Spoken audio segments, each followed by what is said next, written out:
It's such good shit! Hey, Mark Rodriguez here. You're watching the Diving Cutter podcast, and with me is Johnny Rodriguez, and it's awesome to be back here.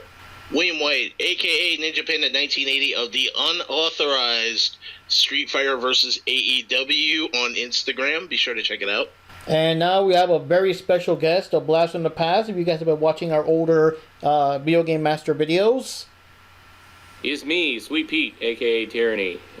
Some of you might remember me from back then, but that was a long time ago. Yep, but hey, wrestling always brings everyone back together, man. Welcome, Tyranny. Thank you.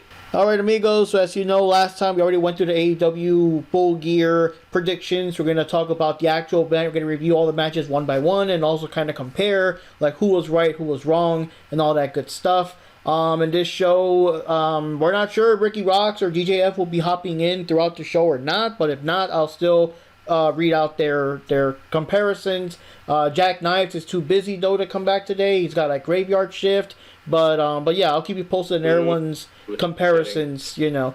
Now, not much has happened. Surprisingly, not much has happened since the last episode in terms of big wrestling news. I'm surprised that Vince hasn't let go another 20 or so people, right? In about 5 days. It's like, it's 4 days. We haven't fired anyone yet. You know what I mean? Like, I'm surprised. So, this time... Sooner or later, the only person left to fire will be himself. Exactly. And, so today, just for this super rare special occasion, because this literally happened just minutes ago from recording right now, we're going to go a little bit into the new Spider-Man Spider-Man No Way Home, right? Spider-Man No Way Home trailer that just, came out, instead of like the wrestling news before we get into the actual, AEW event. So, yeah, quickly, what do you guys think of the trailer? Bro, I'm hype. I am hyped for this movie. It looks like so much crossover goodness, so much nostalgia with the Sam Raimi films. I'm excited to watch it in December. I agree with him. The Sam Raimi nostalgia is coming in hard. I actually enjoyed that trailer. I probably watched it 2 more times while you guys were talking. But yeah, this is definitely going to be awesome. I can't wait to see it. Yeah, I've only seen the trailer once before this. Watch it again and again to kind of get a full glimpse of what's going on. There's a lot going on, but kind of like what you guys say, it has a lot of that retro feel, because you're going to get the other Spider-Mans as well, and that's going to be very interesting. And then you got a Dr. Octopus, and it's just like there's just like a whole possibilities, a whole set of possibilities that could just fit in this. Yeah, like I said, Johnny, the trailer like literally just came out like moments after you saw it. Like, it was that new. It was even countdown videos and everything. Yeah. So you caught it when it just came out. So it'll be exciting, and it'll be very interesting to watch this movie, and it'll be something different to watch it. Just your typical Christmas movies, that type of what I'm saying. Yeah. So just real quick, my thoughts. I had some doubts here and there, but in the trailer you can still see that the Lizard and Sandman are in it, so that's kind of cool. I did hear leaks before, and the trailer kind of confirmed it. There were some leaks about, like, how our Spider-Man felt kind of guilty that these guys were going to basically just go back to their timeline and die. Because as you guys know, if you guys have seen the old movies, I'm assuming you did. Dr. Octopus died, Green Goblin died. I guess Sandman didn't, huh? Lizard died, right? I think Lizard died.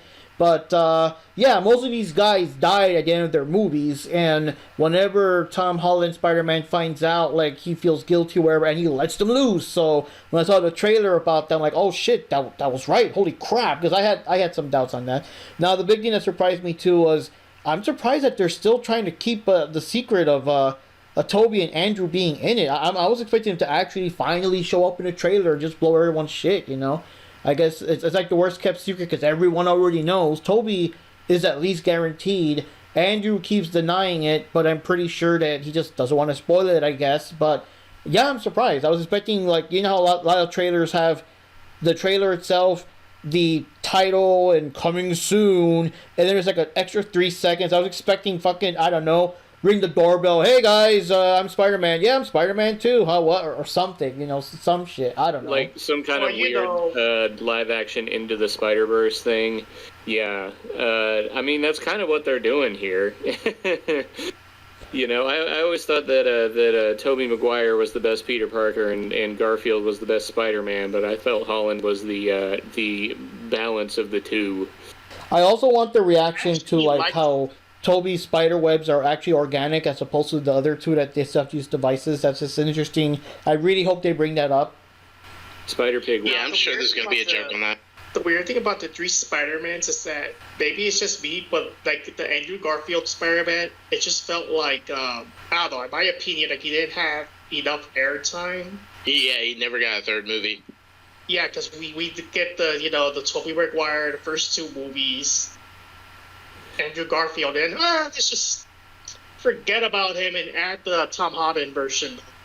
He felt like the least popular of the 3. It seemed like, you know, the one where people were most divided on his movies. Yeah. And the thing Well, is, yeah, I mean, the same thing went on with the actual comics, because if you think about it, they're going through 3 different eras. You have Tobey Maguire, who's pretty much the basic, everyone knows him, OG Spider-Man. Then you've got James Garfield, who's more like the Amazing Spider-Man, that early 2000, mid-90s kind of edgy kid type deal. And then we got Tom Holland, who's basically the ultimate Spider-Man, minus him dying and Miles Morales showing up. So you got like 3 different versions to kind of mess with there. They're also kind of keeping it kind of hush, but there's been some leaks about some of the like the Netflix MCU characters showing up in there. Like, there's already a leaked photo where it's Tom Holland and the guy that played Daredevil, Matt Murdock, in the office during the trial of what happened from Far From Home. well, yeah, I also noticed that I guess the bad guys are getting upgraded or something. Maybe they're adapting or they're stealing Iron Man's tech or some shit, because it looked like Doc Ock had more like new and improved tentacles now, and Shocker has like a more badass costume now. So I don't know. That's also showing that, like, it's, I guess, you know, things are getting dangerous. Oh my god, they're not just back, but now they're more dangerous than ever before, or something like that. So that looks kind of Yeah, cool. I definitely noticed that with especially when like Electro showed up. Like, he actually had his full suit, which was a surprise to me. But yeah, I do think they're starting to jack these characters up, almost like they got Stark Tech on them. Yeah, they must have they robbed to it or upgrade. something. I mean, the last time they were relevant was, what, 2003? I mean, if they don't update since then... Well, I mean, they very probably good. come in like how they look like in the movies, but then they maybe they jack up Stark Industries and steal their tech and some shit. Who knows? Doc Ock can probably make that work. I could see that. It also kind of looks like Doc Ock is like the first one they capture or something. Like he's, I guess, the one that introduces the idea, and it's kind of like, oh shit, if Doc Ock is here from the Raimi movies, who else is coming? You know, as if we didn't see the trailer by now. Yeah, you know, come to think of it, Andrew Garfield keeps denying that he's in the film, but, like, if Electro's in it, then they're acknowledging the Andrew Garfield verse. Yeah, and So and he the has to be lizard. in it. Yeah, exactly. Yeah, well, I like that. It was kind of cool because the first time we saw Doc Ock, he's all like, "Hello, Peter." We're like, "Well, dude, that's not your Peter." And here, like, it acknowledges it when he like unmasks him, or I guess in this case, Spider-Man unmasks himself. Don't know why, but he's all like, "You're not Peter Parker," or at least the one he knew. It's going to be a great movie to watch. I'm hyped for it. I want to see this new Into the Spider-Verse weird live-action thing. Yeah, this is true. But also what it does is it allows them to bring in other characters, because you notice this whole time the MCU has been running without any mutant characters. So this gives them the chance to bring in like X-Men, actually bring in Deadpool, Fantastic Four if we want that sort of thing. But you know, you get the idea. It gives them a chance to actually bring in more characters. Yeah. And there's hints here and there, like Shriek in the Venom Carnage movie, is actually a mutant. So she's like the first mutant character in these, you know, in a non-X-Men movie. So that's interesting right there. And then, like she's Miss Marvel. Miss Marvel, the Kamala Khan version. Now they're giving her like this weird tech. So her powers are kind of almost like a Green Lantern effect that makes a giant fist. It's not her actual fist being giant. It's like a light projection or something that looks giant.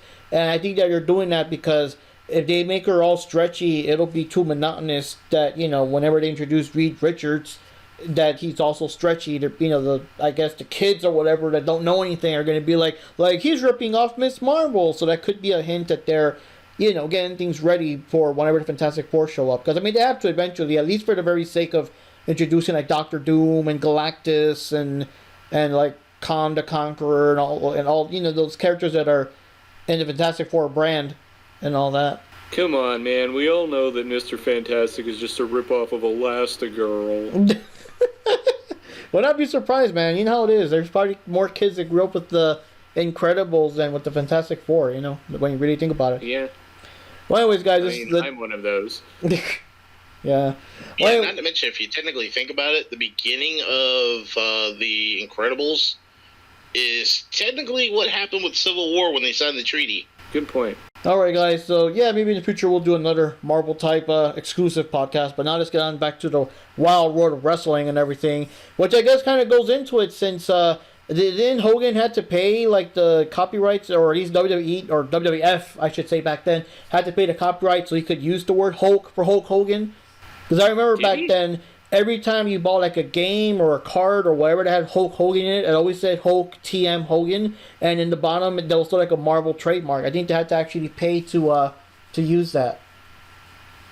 Yeah, I kind of wonder. I'd have to look that up because I kind of wonder if like their trademark is like the Incredible Hulk instead of just Hulk. Hmm.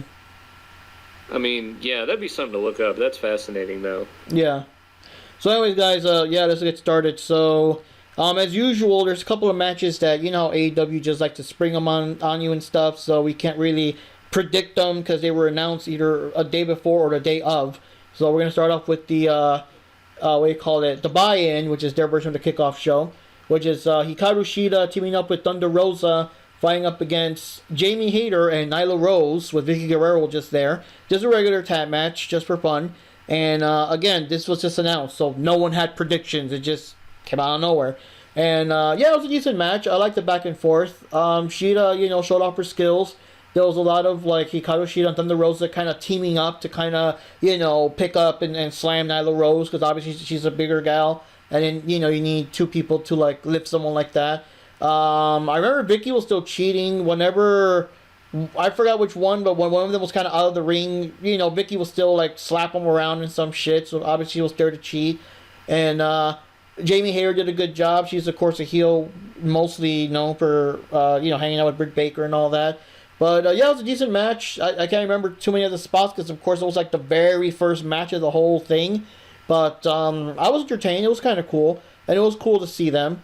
I do have to say though, it was very confusing because the actual poster of Full Gear showed very clearly Jade and Thunder Rosa, and I mean, yeah, okay, Thunder Rosa wasn't this match, but Jade wasn't in any match at all, so that was kind of weird.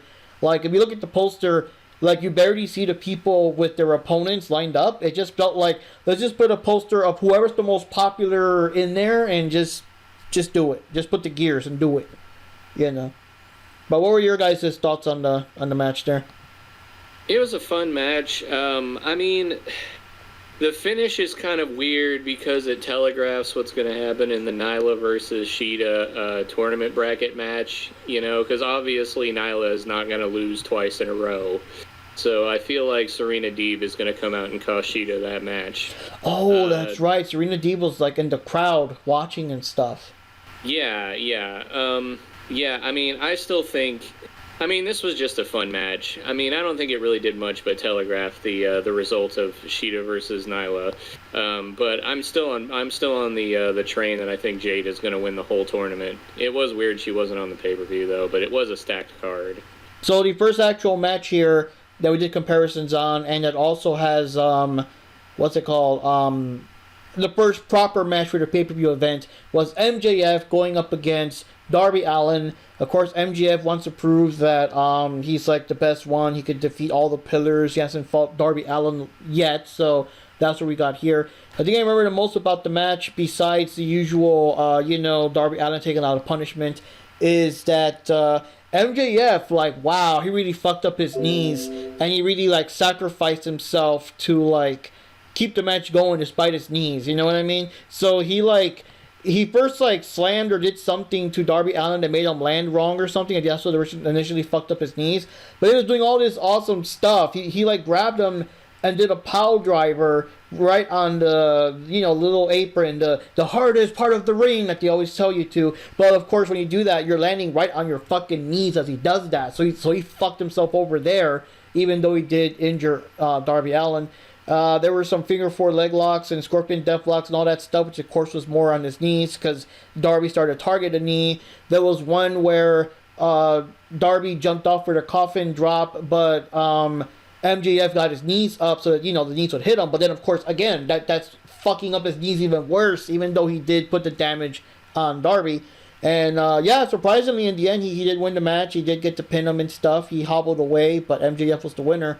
And that was an intense match, dude. I was like, holy shit. It was like almost like a half-hour match.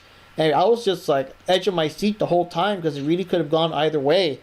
And no interference either. I mean, Wardlow showed up a little bit, and what's his name? Sean Spears, but Sting kept him out of the way. So it was a clean match, except for the ending. I'm sure one of you guys would bring up how it ended. But so I'll repeat myself too much. But yeah, it was a good match. It was very action-packed. A little disappointed that Darby Allin didn't win the match, but overall it was a very great match. I mean, I don't know. It's a kind of match that our Darby could have won, but I guess in the end it turned out to be MJF. They're both really good wrestlers. That's what I had to say. This was great. This was a great back and forth contest. I mean, I don't think anybody really could have predicted the winner at the end of this, but I do think they picked the right person to win because Darby can bounce back from this, and MJF would probably have a harder time bouncing back from a loss. It was some great back and forth. As far as the ending goes, MJF telegraphing that he's going to win with us side headlock takeover was great because he did. And I love that part, but I'm definitely over the diamond ring thing. Like, I'm sick of seeing it. I want him to find another heelish way of winning matches. Yeah, I definitely agree. This was a good match. A lot of back and forth. A lot of classic old school style moves. Like, I saw, Darby Allin do almost like a classic Undertaker style take. And you had the tombstone pile driver off the side of the apron, figure fours.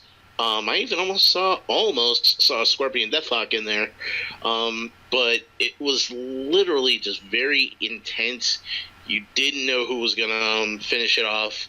But, MJF, again, with the ring, which that gimmick's getting old. He's got to find something. Even if it's brass knuckles, it's not the ring anymore. It's getting old. It's got to change. But, yeah, overall, still a good match.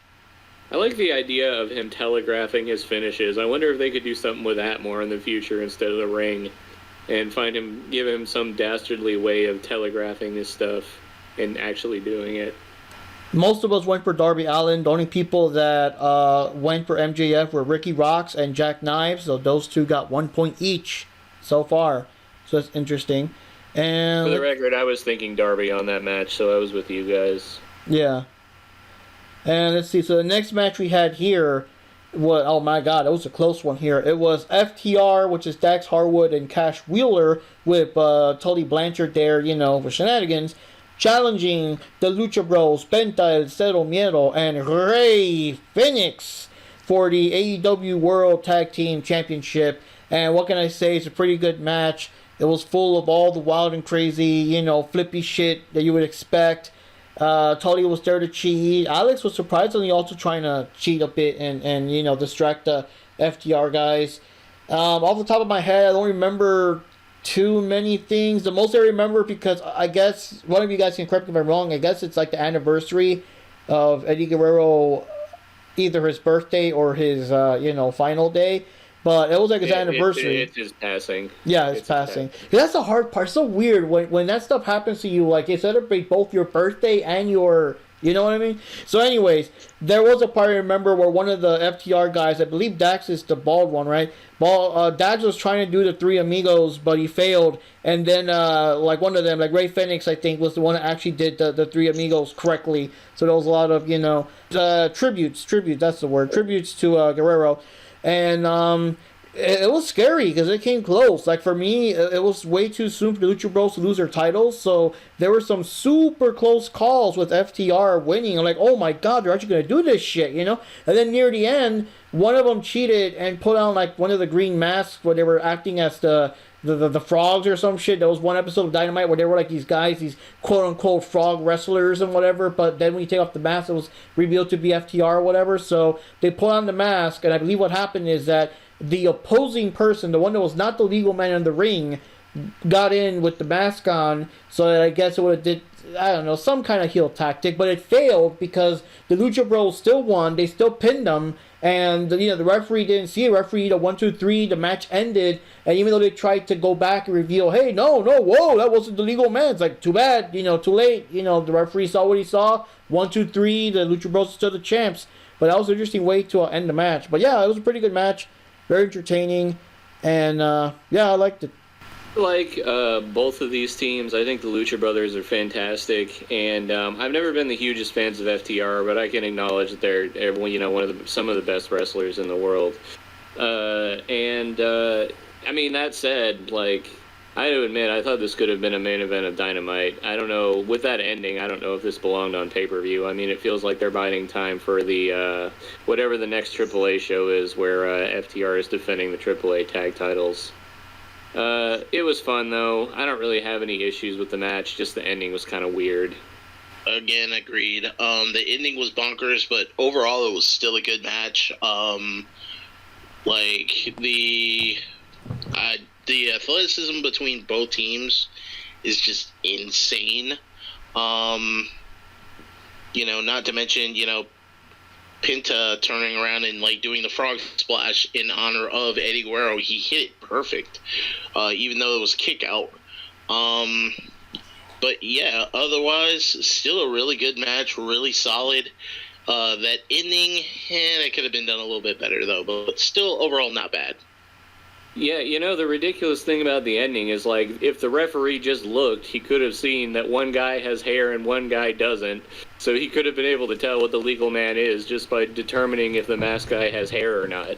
If he was paying attention, that is. Shh, you're talking logic. Referees don't use that. Don't do that, dude. That's true. They're blind and they aren't very logical. At least in AEW. Wow, what I think this match was, you know, pretty awesome. Both the Lucha Brothers, you know, respectively, and FTR, they're both very talented wrestlers. But it was a very good, entertaining match. Kind of like what you guys said. I don't know if it's nothing against the Lucha Brothers. I just don't know if this is the kind of match you would expect to see on a pay-per-view. But overall, it's still a very great match, and I'm glad that the Lucha Brothers won this match. That's all I have to say. I also like that we're doing the podcast a bit earlier than usual and not so late in the week, because I can remember more of the spots and stuff like that, because usually the flippy shit matches, like, you know, you really lose track of what is what, you know. Oh man, yeah, like when the Young Bucks fought the Lucha Brothers a couple pay-per-views ago in the cage, like, it was hard to follow that match because there was just so much happening. You know, I was exhausted by the end of it. You know, but I want more matches like that with the Lucha Brothers. I mean, this was good, but I mean, I like that kind of match personally.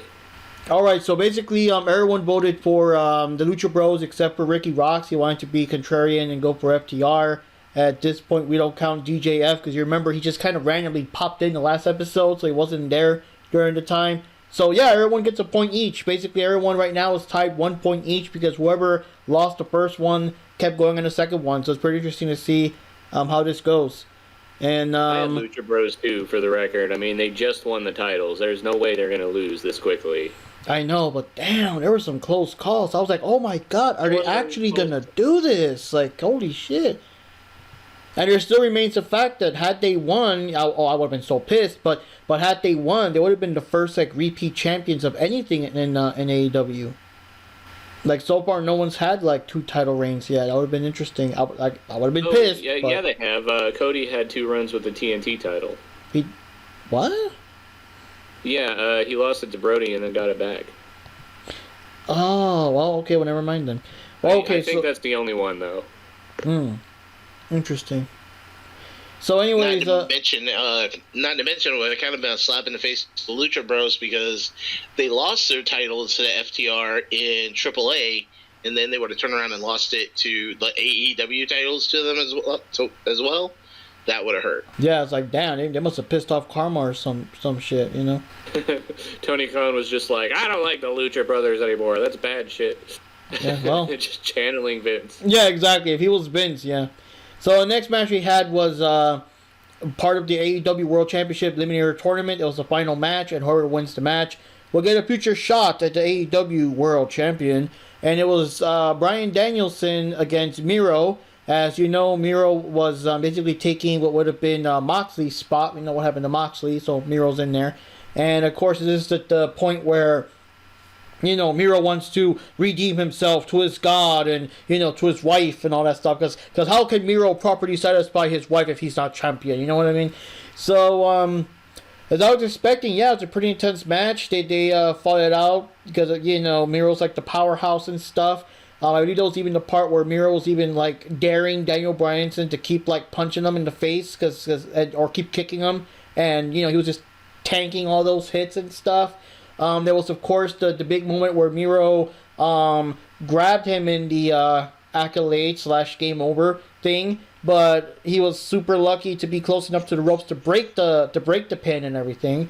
And despite him trying to go for a second time, this time, you know, farther from the ropes, Daniel Bryan got out of it, got him in his own submission move, and Miro was just flat out knocked out and everything. But yeah, it was a pretty intense match. Lots of, you know, like, I guess Daniel Bryan's determination and grit going up against Miro just being a damn powerhouse and all that. But, yeah, I think most of us knew Daniel Bryan was going to win this one. I mean, I would have been shocked if Miro won because holy shit, but, yeah, that was clever. And he was the first one so far in AEW, at least, to get out of the game over thing. So that's pretty impressive. So what do you guys think of that one? I love this match, and I love both of the dudes in this match. Personally, I had Miro only because I feel like Moxley was supposed to win originally, and Miro taking his spot, I felt like they were going to give him a push. So I was surprised when they didn't.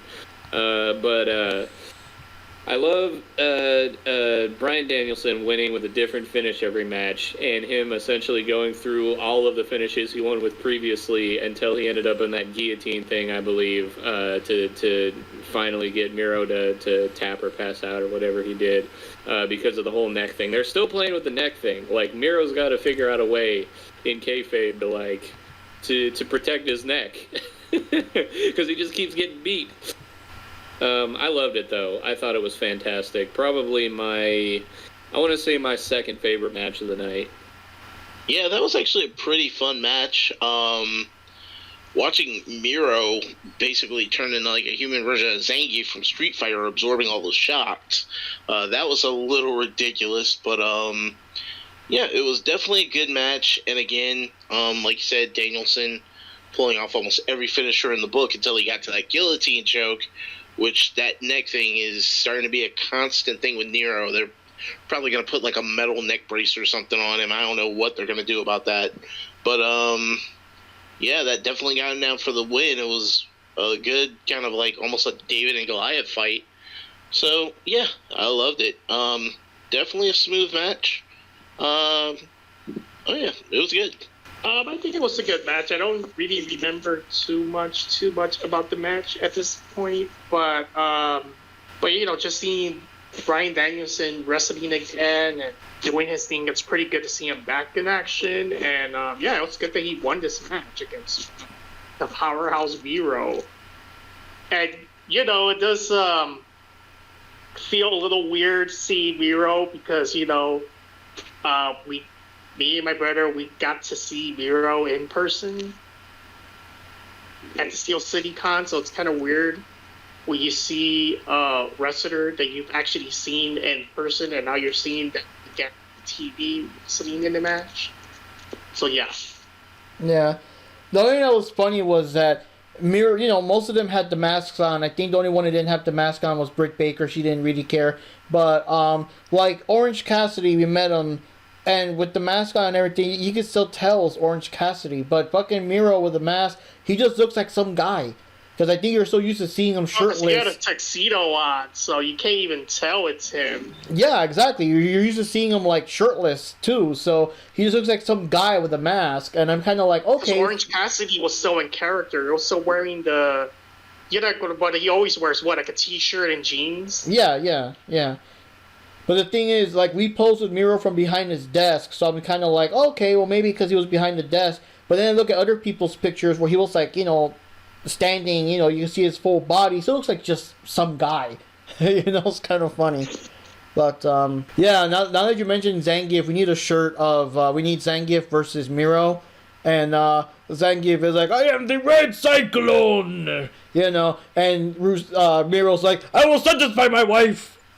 Like, I would just laugh that you go like you go to Street Fighter 5, you're picking the people, and they're like, be ready, or like, prepare for the battle, and you pick Miro, I will satisfy my wife! Like, those random Miro's things. like, I'll give my wife the Red Cyclone! With my head up high and my wife down low. Like, oh man. Oh my God. I shall take her for Mother Russia. Yeah. No, I gotta see that. I mean, if you're still doing the gimmick, we need Miro in some kind of fighting game, and when you select them, you hear, oh, satisfy my wife. That's just like... I also like the idea of him saying, thank God for my muscles. Yeah. Interchangeable. I'll satisfy my wife or thank God for my muscles. There you go. So with this match, wow.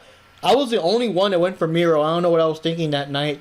But everyone else went with Bryan Danielson, Ricky Rocks, Johnny, NinjaPanda, and Jack Knives. So right now, Johnny's got 2 points, Rocks got 2 points, Knives got 2 points, and NinjaPanda got 2 points. Me and DJF only got 1 point each.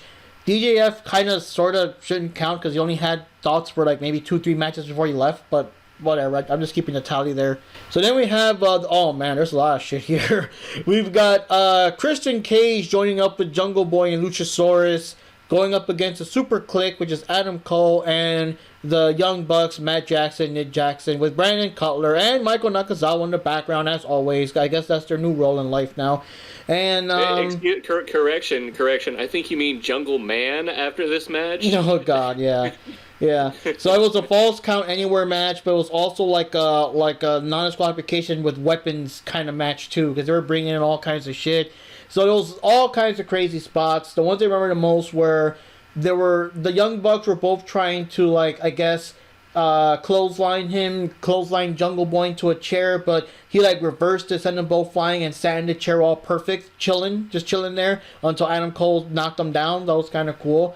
They started messing with garbage cans. They started doing table stuff. There was one where I remember one of the Young Bucks actually did like the Macho Man pose and the flying elbow through one of the guys. I think it was Luchasaurus to the table and stuff. But the spot that got me the most, I'm like, oh my God, what are they thinking? And the logic and all that is, they grabbed a bag full of thumbtacks. They fucking gave Jungle Boy a mouthful of thumbtacks. Then they did the whole, super kick shit on his face. Like, I'm like, oh, dude, how the fuck do you not swallow one of those by mistake? Like, what's the logic? Like, what's the trick behind that? Because, oh my God. I want to know how they gimmick that as well, because they've been starting to do that more and more in these hardcore matches, the whole thumbtack and the mouth spot. But, how do you gimmick that? Do you just, like, put them in your cheeks so you don't swallow them? I don't know. It might be something to ask your that looks wrestler really friend. painful, whatever it is.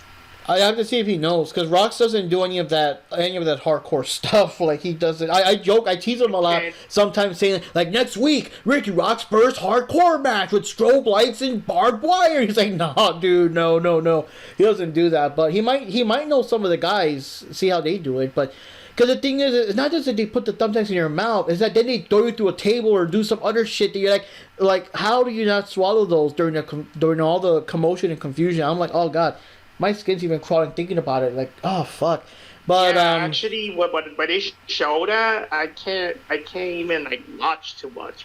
It makes me think like, oh shit, like what if like if I were in their place, they put that shit in my mouth. And, I know, that's I like... don't know. I kind of looked at it a little closely. It looks like the thumbtacks, like they all look like push tacks, but it looks like there's no actual like metal pin at the bottom. Like they took the actual pin out, so it's just a little stubs. But of course, you're seeing that from a far view. It's like, oh shit, there's push tacks in his mouth. So Yeah, even but with that, the thing is that you those could will still buttons and swallow stuff. it though by accident. Well, I'm sure like swallowing one of the stud parts probably won't kill you. I mean, it'd probably just be painful coming out the other end. But if it still had the pin on it, then yeah, you'd probably be in trouble. I mean, Yeah. I don't know if that's how they actually gimmick it, but I imagine they must at least file them down or something. They gotta At least do just the ones something. They put in the mouth. Because like I said, it's bad enough they do that. It's what happens afterwards. They still throw you through a table. They still kick you in the face. They still slam you. They still do something. You know what I mean? Like shit. Yeah. Speaking of which, You know how they sell candies out of anything? yeah, I'm candy surprised they haven't thumbtacks. Like, yeah. Oh god, AEW candy thumbtacks.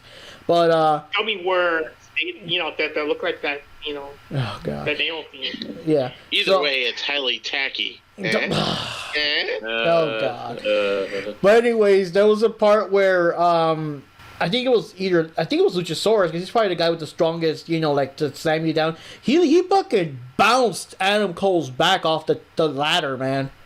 That was like, and I don't know, I love the black ladders. I don't know why, they just look like, I know it's a mental thing because they're probably the same, but like they just look like if they're made of thicker, sterner stuff, even though they're not. I'm assuming, but just seeing him like just fucking bounce Adam Cole off the ladder, like, oh shit, man.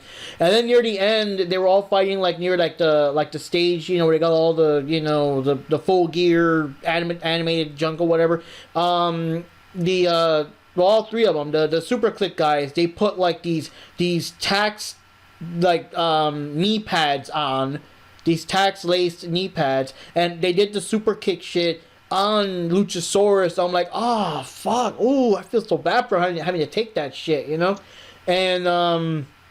yeah, Luchasaurus grabbed him and slammed him down. Like there's a little, I guess like an opening, like a what do you call it, like not a trap door, but there's like a part where you could drop someone down a flight or whatever. So he threw the guys down on top of Nakazawa and Cutler, because they were cheesing around too. So take all these fuckers out. But in the end, Jungle Boy. Oh yeah, there was a whole thing where they wanted Jungle Boy to do the chair thing, the chair, whatever the fuck, whatever they called it. Concerto. Yeah, thank you. And I guess in the beginning, in the ring, he had like the whole, oh, I'm a good guy. Oh, I shouldn't do this. Oh my God, like hesitation or whatever. So that cost him. So near the end, Christian had one of them ready for that. And Jungle Boy's like, no, hold on. I'll do it. I'm ready now. And yeah, he bashed it. Oh man, just the way, I think it was Matt, one of them, fucking bounced when he got hit like that. And yeah, 1, 2, 3, Jungle Boy wins. And like you said, yeah, Jungle Boy became a Jungle Man. Holy shit.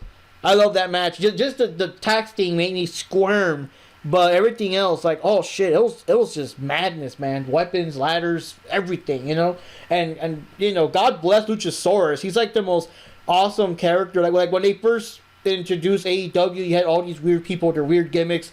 Like Luchasaurus just stood out, and I'm glad he stayed. I'm glad he wasn't like a one-time gimmick or whatever. I'm glad he stuck around, because he's awesome. Bro, can we talk about the fact that Luchasaurus did a fucking shooting star press? Yeah, like that was amazing. Like I love when like big tall dudes do those flippy moves like flawlessly. It looked awesome. Also Christian very slowly bringing Jungle Boy to the dark side. Yeah. The chair side. I feel like at a certain point, Christian's going to try to get Jungle Boy to do something particularly egregious, and Jungle Boy is just going to be like, no! And then they're going to have a feud. That could be a possibility. Yeah, and that might be the way of putting Jungle Boy into singles run. Yeah, we got to see that. I mean, there's so many opportunities and people for him to face. And I feel like ever since he started growing that facial hair, he's had like more of an edge to his character, and he's been a lot more interesting than he was before. But I dug this match. I mean, this was a fun demolition derby. And that's all I could really say about it. All those guys beat the crap out of each other. One minor thing I had a problem with, and, this is also something for later in the show, but the fact that Jungle Boy, they made this whole big deal about him doing the concerto on Nick Jackson, and Nick Jackson still came out at the end of the show in the Hangman match. He was limping, but it's like, dude, that stuff is supposed to put you out for a week. Like, what are you doing here already? I guess it's just the Young Bucks. They don't really sell things too long. That's what I'm saying. You're expecting them to sell? It's true. I mean, that's part of their character. I guess they don't sell very much. They're almost kind of like the anti-wrestler. They're like, look, we sold tickets. That's about as far as it needs to go. And T-shirts, yeah, tickets and T-shirts. That's what's important. But yeah, this that match was a definite banger. It was just a bunch of guys beating the hell out of each other. Like you said, Luchasaurus with that powerbomb off the ladder, he bounced that guy like he was about to commit a 3-hit air combo after that. Like I thought he was going to do a Marvel vs. Capcom move and then just tag Jungle Boy in. Like, it was insane. But yeah, it was definitely a good match. Especially having Jungle Boy put the concerto on him. Yeah, Jungle Boy definitely became Jungle Man that night. So big ups to him. Love the match. Oh, yeah. All right, so yeah, pretty much like what you guys say of this match is like everywhere. There's like a lot of action, lots of weapons, chairs, trash cans, little paper nails, and finally Jungle Boy, doing the what's it called, the concerto. Johnny, Yeah, you sure. forgot the ladders. Oh yeah. Good callback. He just had to bring that up. But yeah, it was a pretty awesome match. And I actually like... I'm sorry to feel like... kind of like what you guys were saying, that Jungle Boy is starting to have a little bit more character into him. So, I don't know. I mean, I don't think he's going to be a full heel, anything like that. But I think they will add a little bit of an edge to him. I think he's going to start to do things that are a little bit more out of his character. So that would be pretty interesting to see if they keep going into that route. And I'm just glad that the Young Bucks lost the match. That's all. That's what I'm pretty proud about. I'm glad that they lost this one. Oh, I had Super Click winning this match, by the way. I was surprised that, honestly, that Jurassic Express and Christian went over. Yeah, I'm looking at the thing here. The only one that went for Super Click was Jack Knives. Everyone else went for, Team Luchasaurus or whatever. But even then, like, it was kind of, like the thing where he didn't want them to win, but he was thinking they were going to win anyway. Because, when we do our predictions, we try to leave our feelings out of it and think, like, who's really going to win despite them not wanting to. But, yeah, I guess he was wrong. I guess Luchasaurus and Jungle Boy still won. And, hey, I don't remember seeing Marco Stunt there. So, hey, that's always a plus, right? What has happened to Marco Stunt? I feel like I haven't seen him in months. Has he just been on Dark or something? I think there's only been 1 or 2 solo matches of him in Dark, maybe. But he rarely wrestles on his own without, like, loitering around these other guys. I mean, I remember, like, maybe it was last year, towards the beginning of AEW, they had a few matches, a few weeks in a row, I think, where he wrestled on Dynamite, and for whatever reason, the internet was bitching about, oh, he's too small to be in the ring, and blah, blah, blah, and that's honestly probably why they don't put him on TV very much anymore, because the internet doesn't care for him. I think he's cool, though. I think he's underrated, personally. He can do some cool stuff. Yeah, I mean, that's the thing, I guess, yeah, people don't like him because he just looks like, I know he's, I guess is he an adult? Is he like 21 or whatever? Or how? Because he looks incredibly fucking he's young. Just a small guy.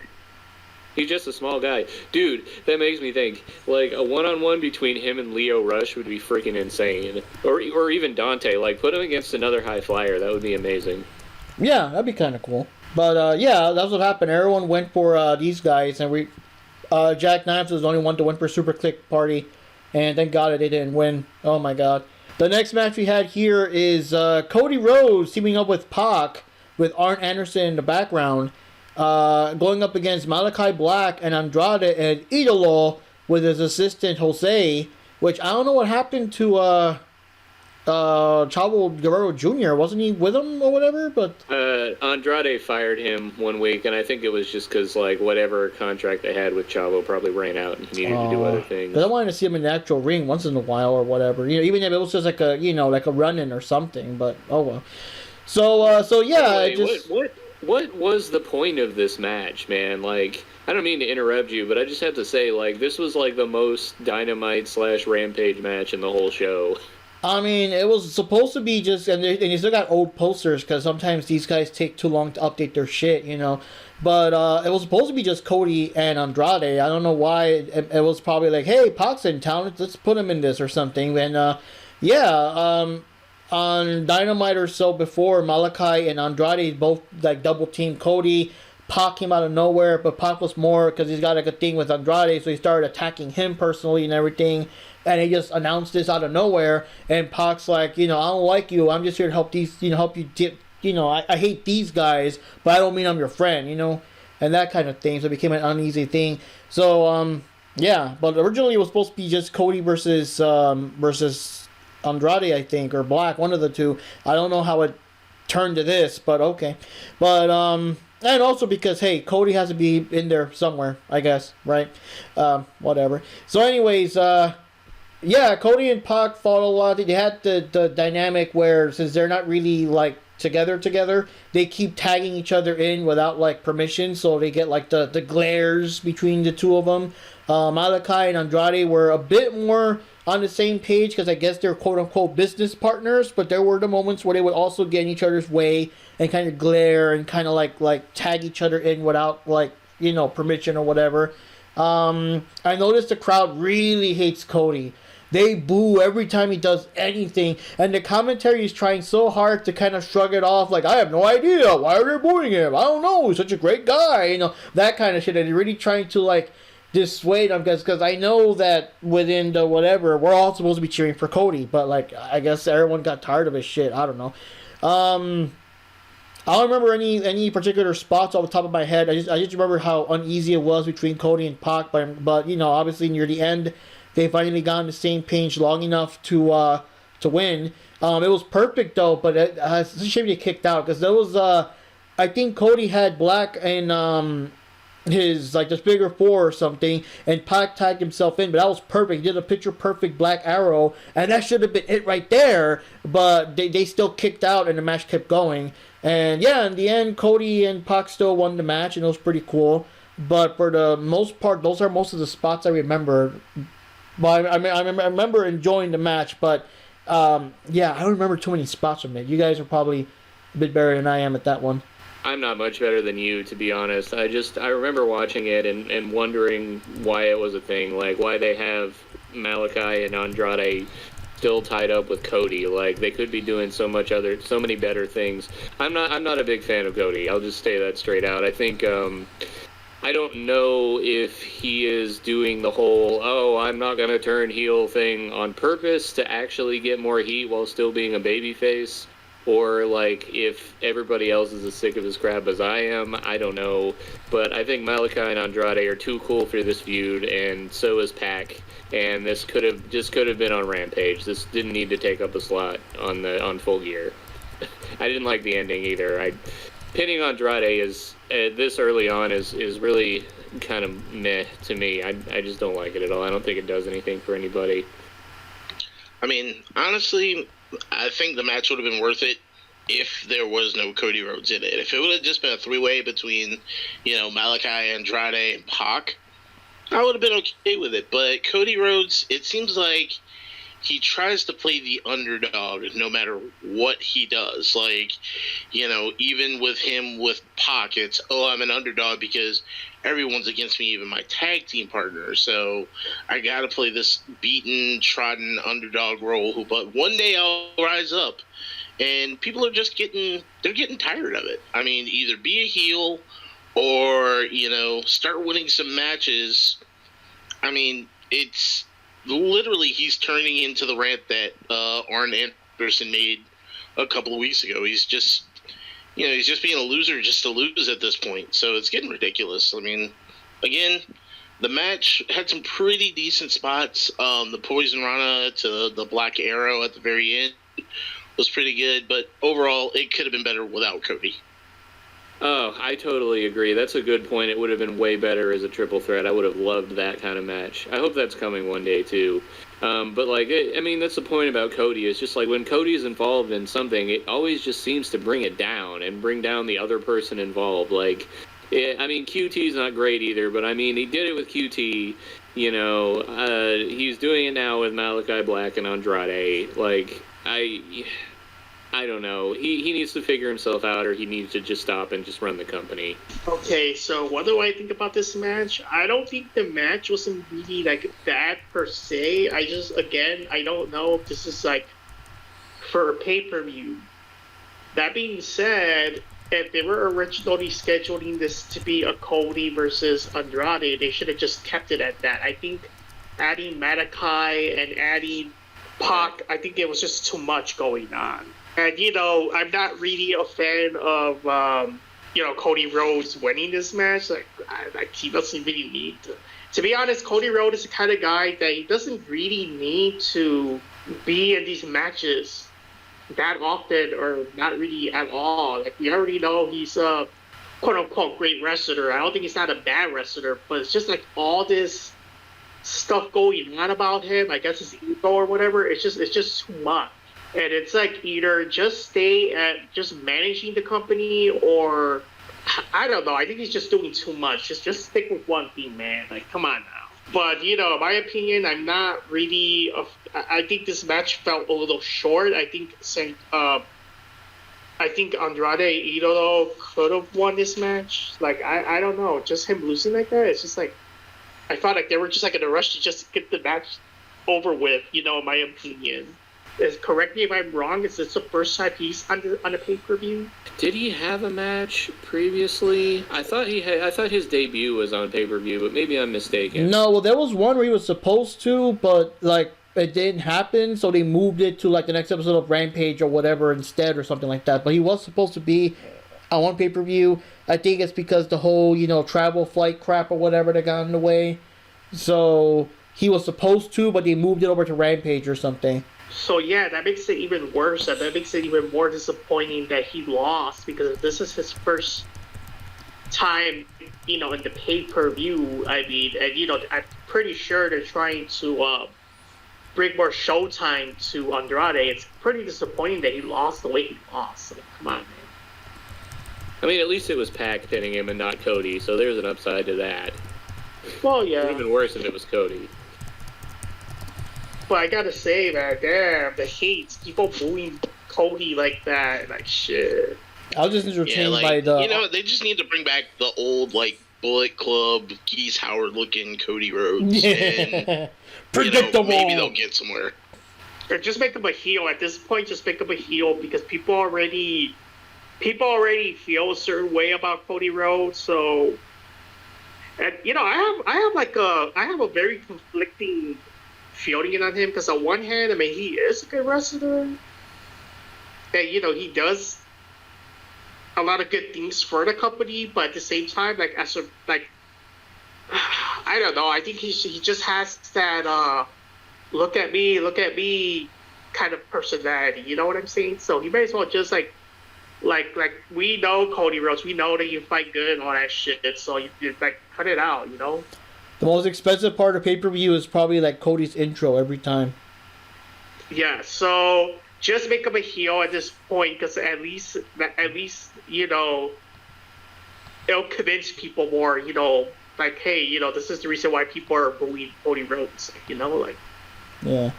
Well, like I said, that's why like the commentary is trying so hard. Why are they booing him? I have no idea. Everyone loves Cody. Like. Yeah, they don't want to get fired. Yeah. So nothing really against Cody Rhodes, but again, it's kind of like, yeah, he's doing a little too much. Yeah. And like I said, so 0 points for this one, guys. So next match we got here is Dr. Britt Baker, DMD, with Rebel and Jamie Hayter, and she's protecting her title against Ty Conti, the runner-up to get it and everything.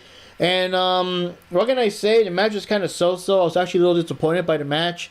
I guess it was meant to be the cool down match after all the stuff that happened with Cody, Malachi Black, and Pac and all them. I don't know. I guess they tried to play it off like Tay Conti looked very unsure of herself and kind of nervous. She looked kind of like nervous around Britt Baker. Near the beginning of the match, it was kind of they made it kind of evident that all of the moves that Ty usually tries to do, I guess, just aren't working on Baker, because Baker would like slip out of them or shove him off or shrug him off or whatever. There's a move where Tay Conti likes to like grab onto your arm or something and just hang her full body weight out of the ring, with her arm. But Baker stopped that like real quick before she could even get to the hanging off the ring part. Lots of stuff. So that was kind of interesting. I guess they really made Baker look very technical in that aspect, that she could just shrug off all the stuff. Because Ty's got a lot of like a big bag of tricks. She's got so many like submission moves and so many things she can do. It's like a different move every match. But I guess Baker was just able to outmaneuver all of them, And Rebel and Hayter, they cheated at least a little bit, not as much because the ref was keeping an eye on them and stuff. I'm really surprised. I was like where's Anna Jay? The fuck is Anna Jay during all this shit? Like, she could have like helped and everything. Ty actually got Baker. No, actually she tried to get her. I forgot if she nailed her or not. She did the go to sleep version, the Ty KO thing, but I think either she missed or Baker still like kicked out of it and everything. And then Baker finally got her in the the lockjaw, and Ty just tapped out and everything. So I don't know, I just don't know what's going on there.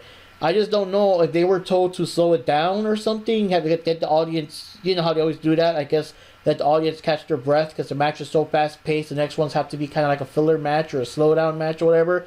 But I was just kind of disappointed because usually Ty's like all over the place and all these kicks and moves and shit and just everywhere and I don't know, man. She was like heavily restrained. I guess, like I said, storyline purposes, it's like she was like unsure of herself against Britt Baker for XYZ reason. I don't know. What do you guys think? Yeah, that's exactly what I was thinking. The match was really kind of slow paced, and it did seem like she was almost nervous, like, oh my god, I'm going against the champ. And of course, with her being the champ, and if she's going to retain, she's going to have to look strong. So yeah, she breaks out of the side arm bar that she does off the side rope. A couple of moves, she almost no-sold. Like, she could have done it without even having a Rebel and the other one at the side of the ring to do any sort of distraction. But it was just to make Britt Baker look strong while she retained. And also, I think it's, showing, Ty as a character going, okay, I have to get stronger to come back and take out Britt Baker. So I don't think it's I don't think it's her time just yet. It's just a whole timing deal, and she's gonna eventually get stronger and take Britt Baker out. But for right then, it was a meh match. Yeah, I have very mixed feelings about this match as well, because Tay Conti is a very talented wrestler.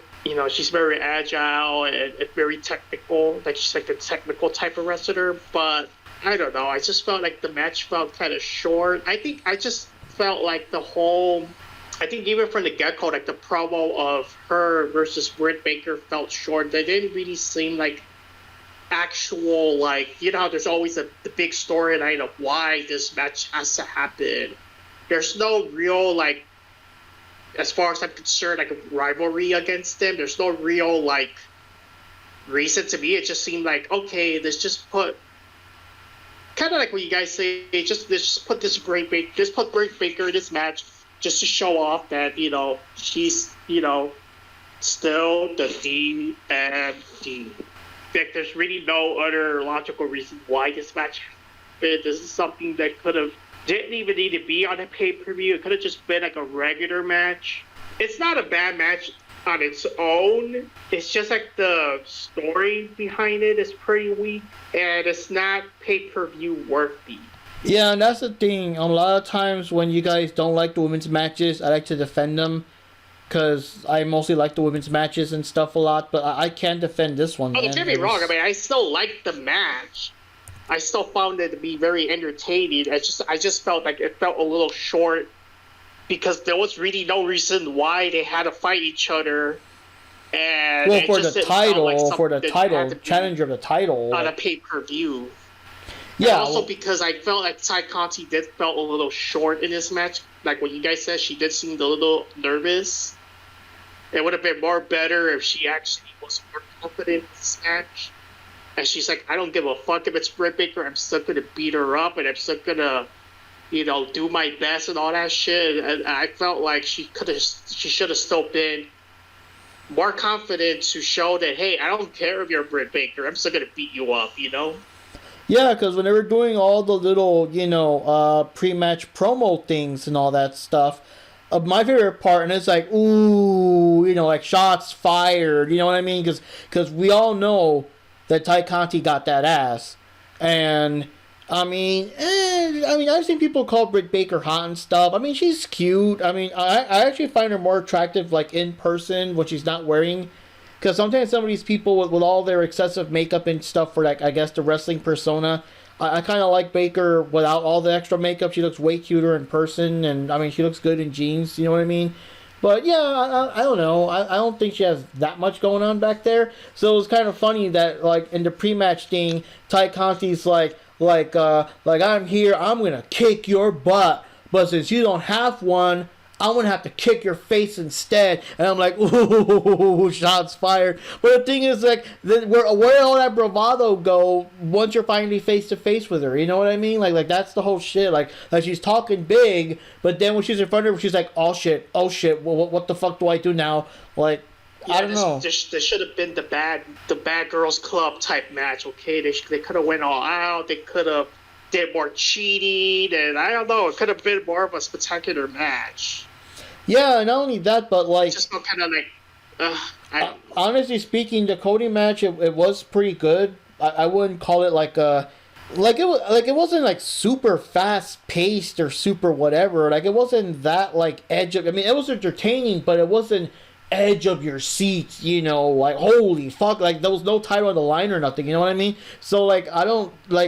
Like, that match didn't really warrant, like, let's have a cool-down match afterwards. Like, I don't know.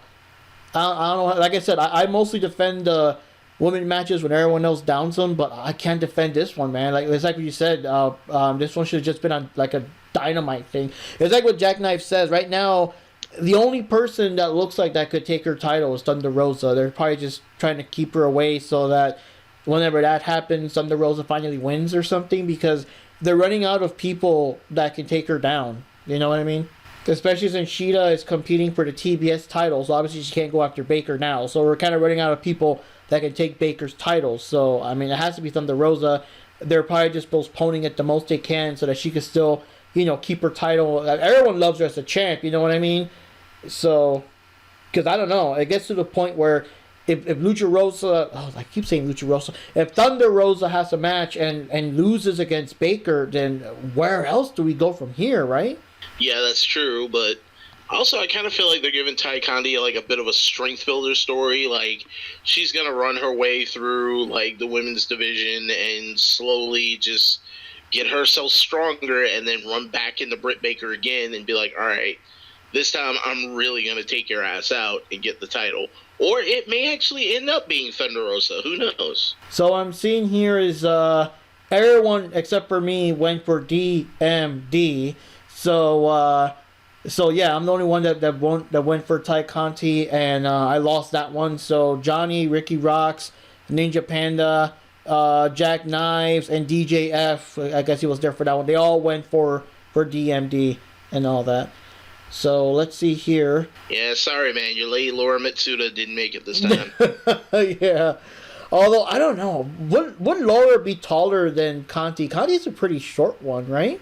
I feel Laura would be taller than her if she existed or whatever. Yeah, Laura's like about 6 foot even, I think. Holy shit! I don't know. I have to check that back out. I'll have to check the stats on Laura. Yeah, she's almost there. She's like 5'9". Yeah, I knew it was something close to that. Yeah. 5'9". Yeah, I think Elena would probably be taller than her, because Elena's tall as fuck whenever she actually stands up straight. Oh shit, she is 6 foot. Yeah, so Elena's like an inch taller than Laura. Yeah, because I remember they designed her kind of lanky because she's a capoeira fighter. Okay, so anyways, back to the real world here. Let me see what the next, well, or at least as real as wrestling can be. Har har har.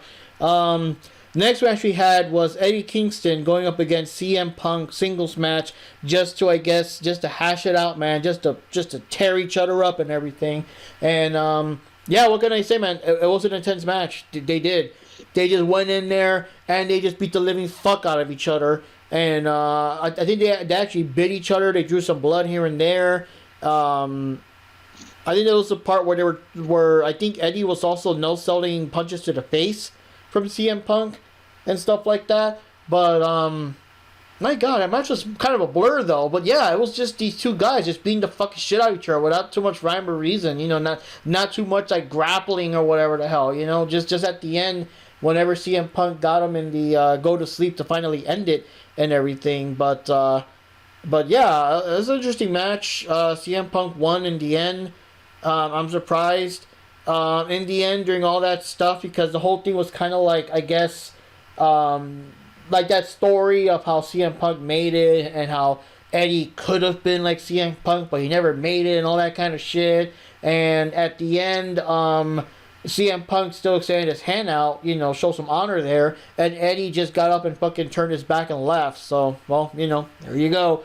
And all that, but you know, pretty good match. I liked it. I can't remember too many details, but I think most of it was just like fucking slugfest from what I remember. Yeah, man, that fight was definitely a brawl. I noticed there were some times where Punk tried to keep it technical, tried to keep it wrestling, and Eddie Kingston still just wanted to just flat out beat the dog piss out of him. And there was actually a couple of times where CM Punk like even kind of cracked some jokes on John Cena where he like went to go set up for like a 5-knuckle shuffle, things like that. But yeah, like it was just an all-out brawl, and looking at the two wrestlers and their backgrounds and everything, yeah, it's literally like looking at two different sides of the same coin. It's, you know, one where you've got CM Punk who's more established. He kind of, you know, he made it. He went through all the roughs. And then you've got Eddie Kingston who did it and didn't really get a moment to shine, or he missed his mark or what have you. So yeah, it was the classic fight of like a have and a have not of the same person. And you know, at the very end, him not shaking his hand, I think that was kind of sucky, but I think it's also kind of leading up to something to where they end up respecting each other at the end. But all in all, it wasn't a match. It was a brawl. They were just out there to beat the hell out of each other. Wow, well, I have to say, so yeah, it was a street brawl, not a regular match. Just the fact that Eddie Kingston was already beating the shit out of CM Punk even before the referee had time to announce that, hey, it's time, you know, the 3-2-1 fight or whatever. Like no, he just started beating the shit out of. Like, holy crap, Eddie Kingston was not playing at all. He was there to beat the living shit out of CM Punk. I think there was like blood here and there. They were biting and all that shit. Like, damn. Like, honestly, it's a kind of street brawling type of fight that if there was no interference, you know, let's just say that one of them would probably not make it alive, or they would be super beaten up and they would have to end up going to the hospital kind of situation. You know, there would be blood on the floor. Because, yeah, they really went all out. And, you know, what can I say? It's a good match. It's kind of like what you guys said, that's kind of like, you know, CM Punk, you know, went through the proper channels. He made it in the end. He became a big name wrestler. And Eddie Kingston, I mean, he's a good wrestler, but he doesn't have the, I don't know, he just didn't went through he missed a lot of opportunities, you know? So I don't know, that ending, I mean, it just kind of made him more of a sore loser. I don't know, Eddie Kingston character, on one hand, it's like he wants to be like the, you know, biggest, baddest wrestler. He wants to be like a CM Punk type of wrestler, you know, with the title belts and all that shit, but at the same time, he also looks like somebody that doesn't want all the attention. I could be wrong, but that's just what I think about it. I don't know. Either way, it's a very good match.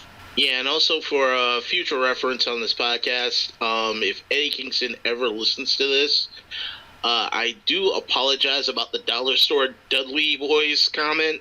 I mean, I saw that fight with CM Punk. I don't want to get hit like that, so I'm just going to go ahead and make that apology now and save me an ass whooping. I mean, you already got like Nyla Rose coming after you. You don't want Eddie Kingston coming after you too, man. You're just making friends wherever you go. Nah, me and Rose are cool. Nia Jax, on the other hand, maybe not so much. Oh God, yeah. Let me kind of go. I'm fine with that. If she kicks at me, she's gonna hurt herself anyway. Well, yeah. Oh shit, yeah, it was anonymous. All of us went for CM Punk. That was like the only match where we all went for CM Punk. All right, guys. So next match we got here is the Inner Circle, which is Chris Jericho, Jake Hager, Sammy Guevara, who is the current TNT champion, Santana and Ortiz, and they're going up against the Men of the Year, which is Ethan Page and Scorpio Sky, an American Top Team, Junior Dos Santos, Andre Arlovsky, and Dan Lambert in the Minneapolis Street Fight. And yeah, we're gonna say it was a crazy match there. I like how I think it was Junior Dos Santos, right? Was he the guy that looked like Sagat?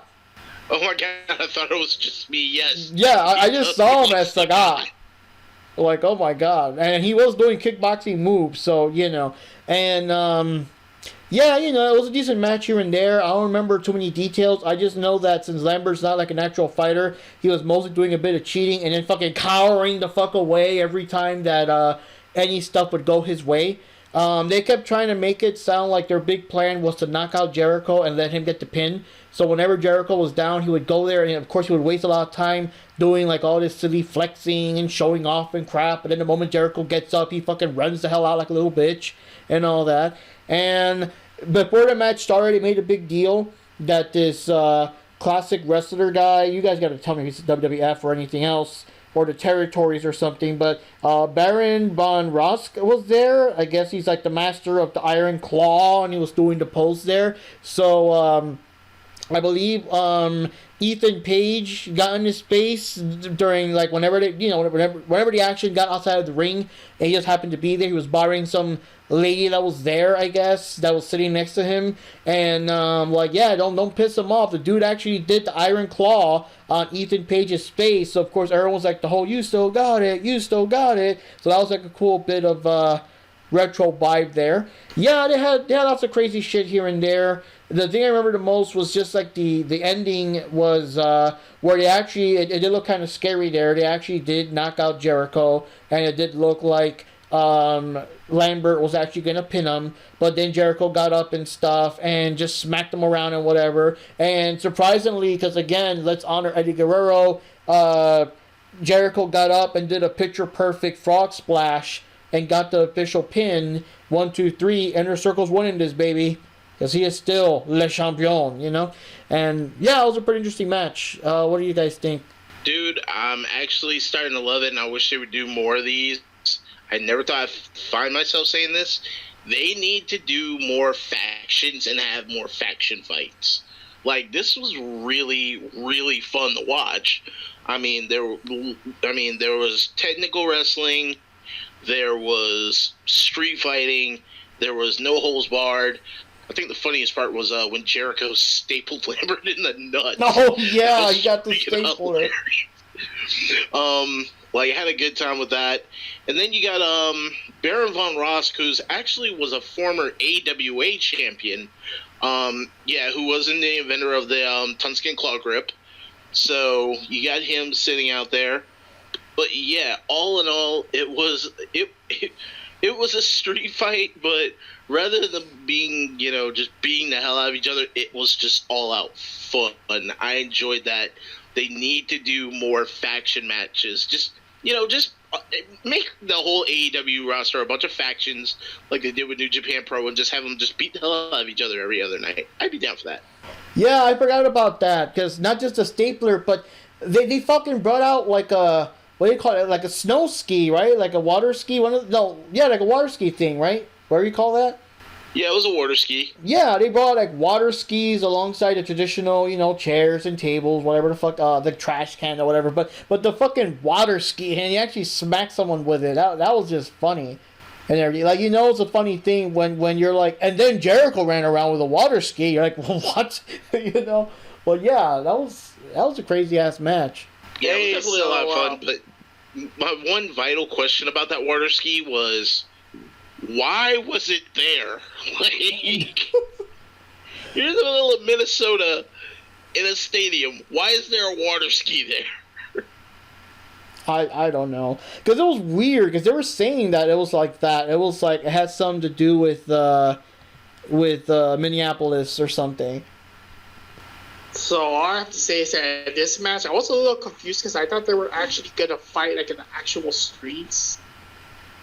Like, how sometimes they have their theatric type fights, or sometimes they do fights in the football stadium and shit like that. I thought they were gonna actually do a legit street brawl. Like, that would have been so fun.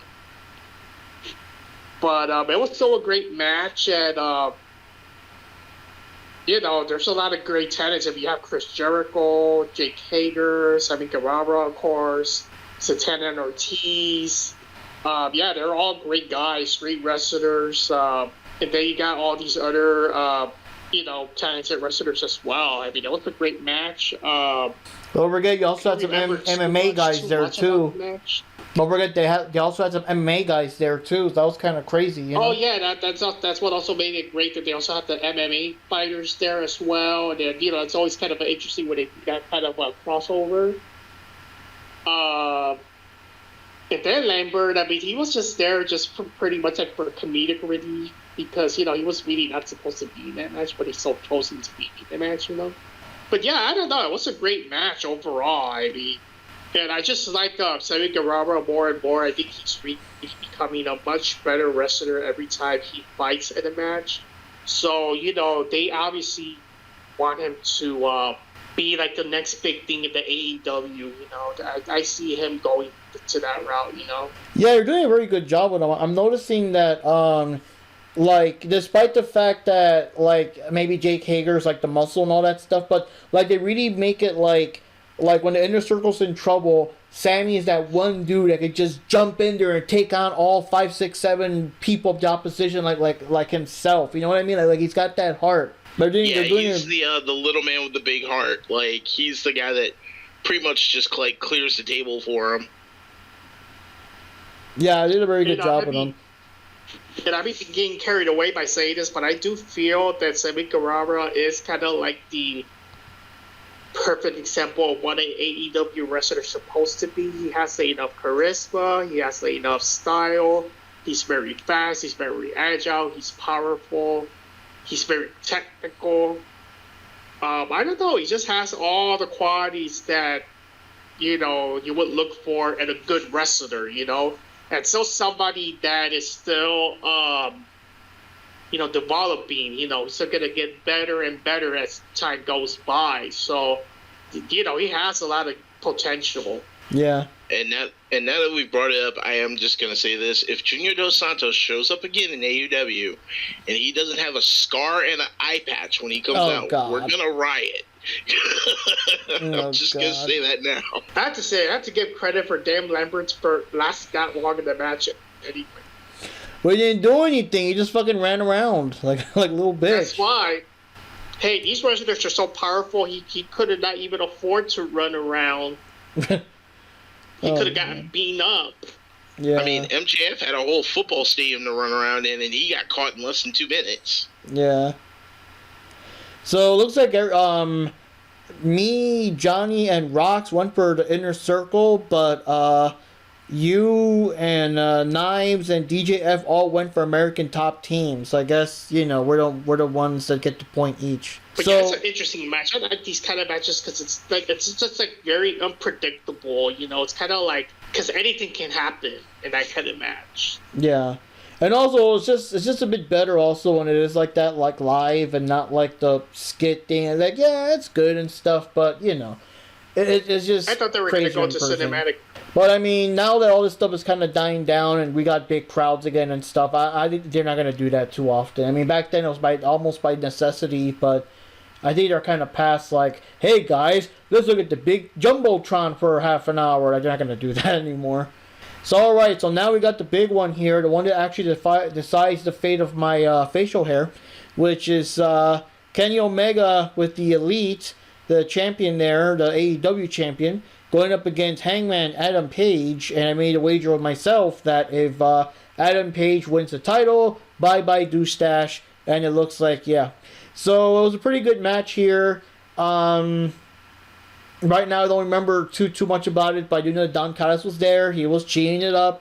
Every chance he had, when Adam Page was out of the ring, he would stomp him and choke him and do all kinds of silly shenanigans. So Don Callis was, getting his money's worth in there.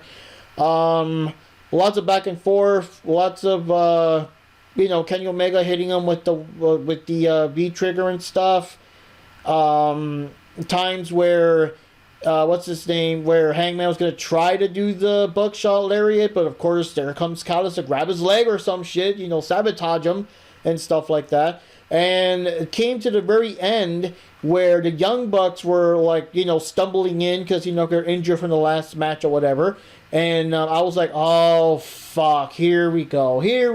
And I really thought they were going to do this shit where, the Young Bucks are there, Hangman gets distracted, boom, B-trigger, boom, One Wing Angel, boom, Kenny wins. But no, they actually took a different route. There was a moment where Hangman was in position where it was perfect for, I think it was Nick Jackson, where Nick could have did some bullshit, but instead he actually I guess nodded and gave him the go ahead, because I guess it's like, yeah, it's time, dude, it's time. So Hangman hit him with the buckshot lariat and took him down and won the match. And yeah, Hangman Page is the new champ, the new AEW champion. And like I said again, it's a storyline that in one side you could say the story started with him not being happy with the Elite and then being a tag team champ with Kenny until now. But I think the storyline started from the first episode of Dynamite, where back then he was trying to be the champ. Jericho won, but it was the point of his career where the average Joe was like, well, who the fuck is the Hangman guy? Why should I give a shit? You know what I mean? Jericho clearly won because everyone knows Jericho, But now, 2 years later, I think it's been 2 years by now, 2 years later, he's been so built up, and he got that huge pop when he came back after his kid was born and stuff. And it was the time when he won the title. It blew the house down. Everybody was cheering. The Dark Order came in. There was a moment where one offered a beer to him, but he just chucked the beer and just gave him all a big group hug and stuff. And yeah, it's a pretty cool thing. It's a pretty cool match.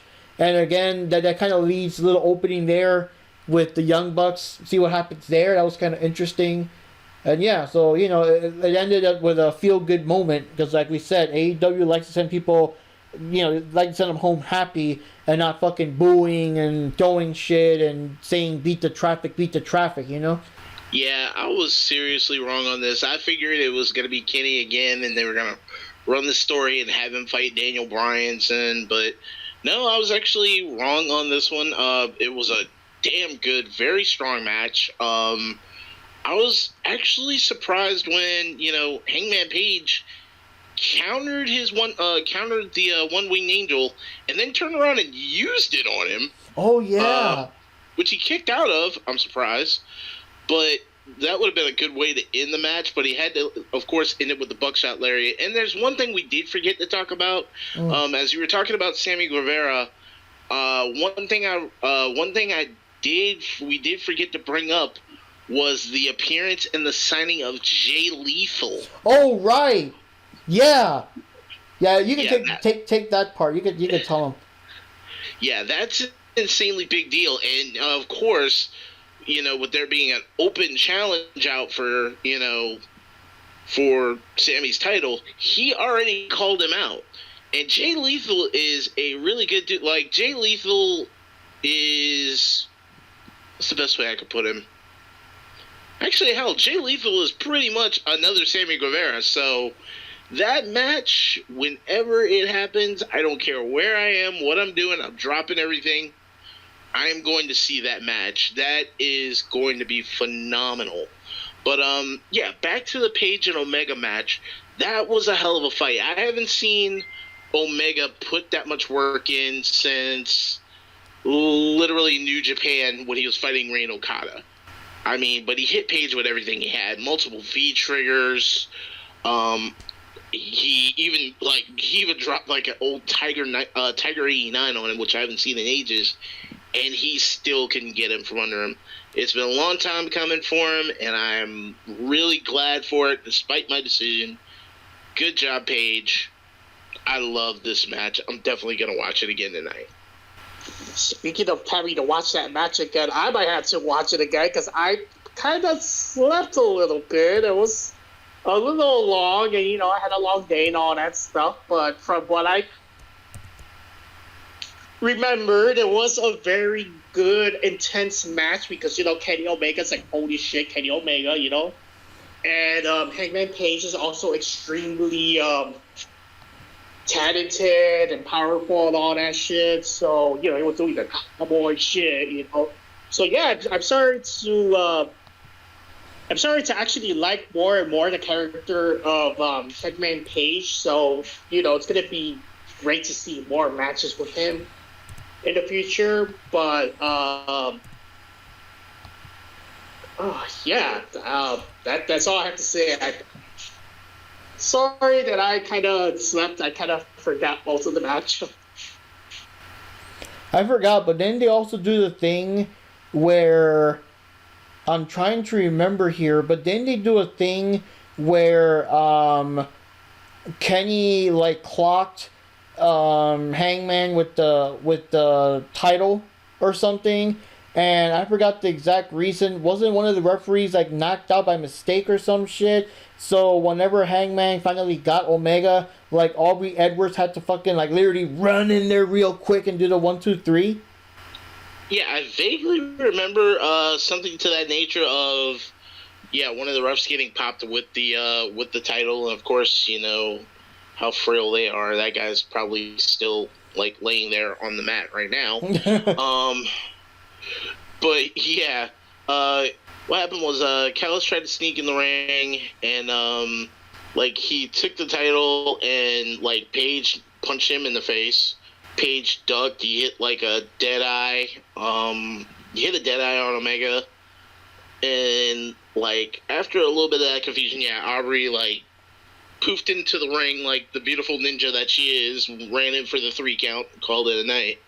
Yeah, that was the thing that got me. It's like, oh my god, he's got him down, but there's no referee. What do we do? And like here comes Aubrey to the rescue, you know.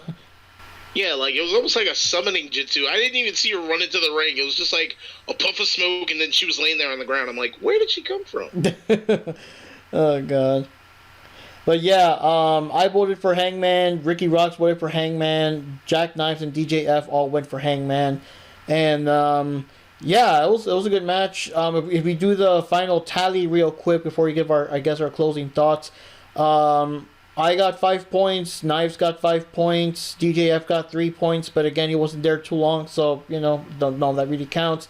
You got 5 points, Mr. Panda. Johnny got 6 points, and Ricky Rocks actually won with 7 points. So I guess he won, and his prize is a new dog, because he recently got a new dog. And I think part of the reason that he can't join us right now is because, you know, the new dog and everything. So I think he's taking him out for a walk, and, you know, they're just playing around and stuff. So I don't blame him. He's on cloud 9 right now with that dog right now. He actually had 2 matches Saturday, so it was an action-packed weekend. It was between him getting, you know, slammed around all over the place in 2 matches in the same day Saturday, and I believe Sunday was when he got the new dog. So yeah, it was pretty action-packed weekend for Mr. Rocks. Yeah, that's awesome. Like, all the best of love to Ricky. You know, getting a new dog, that's almost like having a new child. Like, yeah, you gotta have a lot of love and a lot of care for it. That, and yeah, he, you know, was doing his thing, busting ass on a Saturday. So, yeah, it sucks that he's not here, but it's highly understandable. And Rox, if you're listening, we miss you, buddy. Can't wait to hear you on the next cast. So, for now, yeah, what can I say? That was a good pay-per-view, very entertaining. The only match that disappointed me was surprisingly the Baker versus Conti match, but everything else was pretty intense, pretty rocking, you know. I don't want to repeat myself too much on all the matches, on individual thoughts, but they're all pretty cool. My only thing was like, oh my god, thumbtacks in the mouth, oh my god, you know. And the whole thing with the Britt Baker match not being as fast paced as I thought it was going to be, considering like how Conti's basically zigzagging all over the fucking ring like a maniac during her dark matches and stuff. But here's like, okay, what happened here, you know? And also like, where the fuck was Anna Jay? Where's Anna Jay to keep Rebel and Jamie Hayter out of it, you know? But like she was there at the end when all the Dark Order went to hug Adam Page. I'm like bitch, where were you at? You know what I mean? like yeah, now you show up and all that. But other than that, good match. I mean, it's always a good show with AEW, for better or for worse. Even if we got like, you know, sparklers in the ring or whatever else, there's always some entertainment to have. Like, you can never really go home upset or anything. It's always cool. So yeah, that's pretty awesome. It's the last pay-per-view of the year. Now we got Jay Lethal. Kind of surprising because the Ring of Honor thing is still going on for another month at the very least. And Jay Lethal is already one of the biggest signings from Ring of Honor that is coming here to AEW. And yeah, Sammy got up there and said, you know what, you're on. So like, oh shit, you know, that's fucking awesome whenever that goes down. And yeah, any closing thoughts on the pay-per-view as a whole, guys? Well, to quote Nia Jax, as a whole, oh god, no, all right, I'm kidding, guys. All right, that's enough. But nah, man, overall was a good match. I mean, it was a good show overall. I'm a little upset with the Britt Baker Ty Conti deal. I mean, I was definitely looking forward to that match, and it's pretty lackluster. But overall, if I had to grade this pay-per-view, I'd give it probably a B+. Actually, you know, I'd actually give it an A- due to the Omega and the Page match, because that one was pretty good. So yeah, that'd be my final grade. It got an A- for me. Well, I actually thought this pay-per-view was very good. It felt very long for some reason. Like certain matches. Oh yeah, like the first match with JDF match was very long. Like, holy shit, that was a long ass match for the first one. Like, holy crap. Yeah, the first two matches were roughly like half an hour each, and I'm like, holy shit, what are y'all gonna do for the rest of the event? Like a whole hour went through, and it was only 2 matches. Like, damn. So those matches, I felt like they were really good. So I think pretty much like what everybody else is saying. I think that the Britt Baker match, it's a little disappointing. It's a little lackluster. I just didn't felt like. A part of me felt like this match didn't even need to happen anyways to begin with. And the Cody Rhodes match, yeah, that one also is like whatever, like I don't, or at least keep it like how it was originally, like how they intended it to be, Cody versus Andrade and Inono. That would have been a lot better, in my opinion. It sucks that he lost at his first pay-per-view, so it's like, I don't know, Cody Rhodes didn't really need this, to be honest. He didn't really need this win or whatever. So those are the only 2 matches that were kind of like on the, I wouldn't say they're bad, but they're a little bit on the lackluster side of the deal. But other than that, all the other matches were pretty intense, were very entertaining. You know, as usual, you know, certain things were unpredictable, you know. They don't want to make things too obvious, you know. So it was still a good pay-per-view overall. I think it was very good. It's very entertaining, and it's kind of like a great way to end the year. Yeah, so right now, we're going to try to see what we're going to do. This part, like, I don't want to make promises because I really hate making promises, because if it doesn't happen, like, I don't want to disappoint you guys. But I'm thinking, since Ring of Honor is going down, and it's kind of a funny coincidence, it looks like their pay-per-views, like the last one of the year, is always called the Final Battle. The difference is that this time it really might be the Final Battle. Who knows what's going to happen? They're going to probably cut everyone loose early next year. So we're thinking of possibly, keyword is possibly, watching this pay-per-view and giving our thoughts on it. We're not going to go too much into the predictions, because I don't know if we're all going to, you know, like, know enough about the feuds and all that crap. I'm thinking just skip straight to the review. We'll let you guys know if y'all want to watch it or whatever. We'll all watch it, and, you know, we'll give our thoughts. We'll just go into the review and not the predictions, just to kind of give a sending out, and anyone that has, like, I guess, stories or memories of Ring of Honor or their favorite matches throughout the years or XYZ, that there's the time to go, you know, end of an era, guys, and all that good stuff. And also to make the podcast just a little bit different.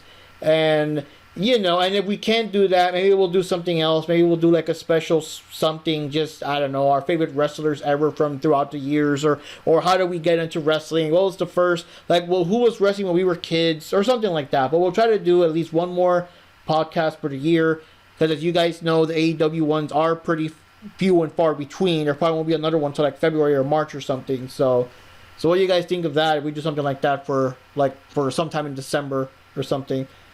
And not only that, but this week.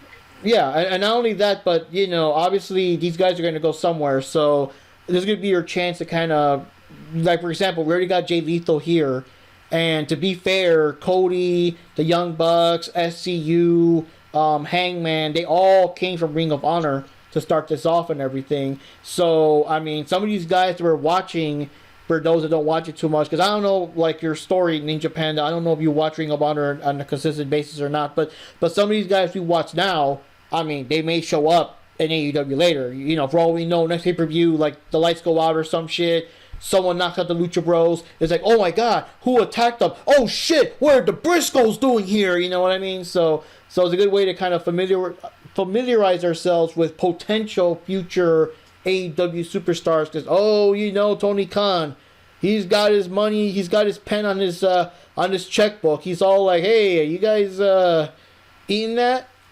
Yeah, I'm actually quite aware of the Ring of Honor roster, so yeah, I'm definitely going to be on the lookout. I mean, they already got Jay Lethal, so that's screaming shockwaves right there as it is.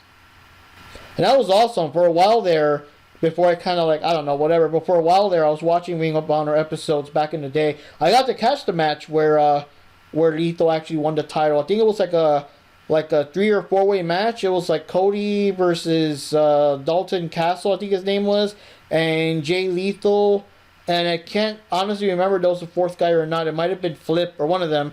But I do remember definitely it was Cody, Castle, and Jay Lethal. And obviously Jay Lethal won, and he got the title and all that shit. So I got lucky to watch an episode where he won the title. So that was pretty cool and everything. But yeah, I was just curious. I was watching it, ironically, to see Cody, the Young Bucks, and all them before AEW was a thing. Because come on, basically, his persona here is an extension of his Ring of Honor persona. I mean, the only thing missing is fucking Business Bear to be there with him. You know what I mean? Yeah, that's very true. And like I said, a lot of wrestlers actually came from there. You have CM Punk, Kevin Steen, who's currently known as Kevin Owens. There's that twin brother. That twin brother, Seth Rollins' twin brother, Tyler Black. Yep, Tyler Black, that's correct. I think Samoa Joe was there too at some point, wasn't he? Daniel Bryan too, right?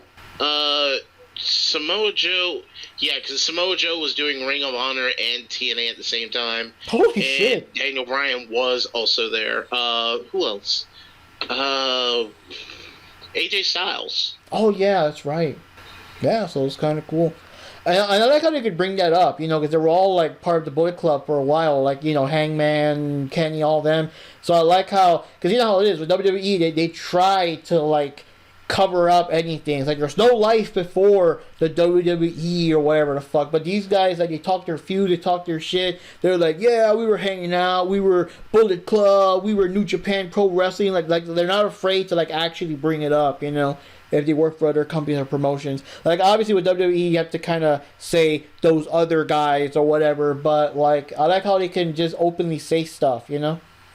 Yeah, that's true. And at the rate this is going, almost everybody is in play. The only person they're missing is AJ Styles. And literally, if Cody wanted to turn heel, this would be the best time to do an American version of the Bullet Club.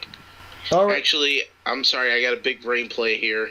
So AJ Styles ends up in AEW, they make the Bullet Club, and the only person that's there to shut him down would be Finn Balor, who's the original creator of the Bullet Club. Yeah, as Prince Devitt, right? Yep, that's right. Oh, it's fucking awesome. You gotta love the indies because indies don't care. You know, you got like Kylie Ray coming out to the literal Pokemon theme and shit. You got like Sting painting himself like the literal Joker. And then you got Prince Devitt literally painting himself as Venom or Carnage depending on his mood. You can just get away with all that shit because who gives a fuck? It's the indies, you know. You just have to kind of watch copyright and shit once you actually go to the bigger leagues. But that's funny, you know. Yeah, it's true. It seems more like in the indies you could definitely be your own man. I mean, definitely. Yeah. So hey guys, we'll leave it here for now. And you know, obviously we had you know a couple of people here and there, but hey, we got the Sweet Pete back in the house. We're gonna see if he can become a regular because he's also a very big wrestling fan, so it's kind of cool. As you guys remember, he was in our earlier Video Game Master episodes and other shenanigans back in the day, so it's cool to have him back in some, you know, way, shape, or form. And yeah, again, stay tuned for December. We're gonna try to either review Ring of Honor, or if stuff happens and whatever, not enough people watch it or whatever, we'll do some other something. But, you know, we'll end the year on something so that we're not, like, waiting until March or whatever. Which, again, I'm surprised that they didn't announce the thing. They usually announce or something that the next big event's coming in whatever month. But, who knows. So yeah, that's it for now, guys. Thanks for watching. This is Mark Rodriguez signing off. NinjaPanda 1980 on Instagram. And Johnny Rodriguez, always awesome to be invited to this podcast. And yeah, in the words of Ricky Rocks, baby, can't be good, be bad, baby. See you next time.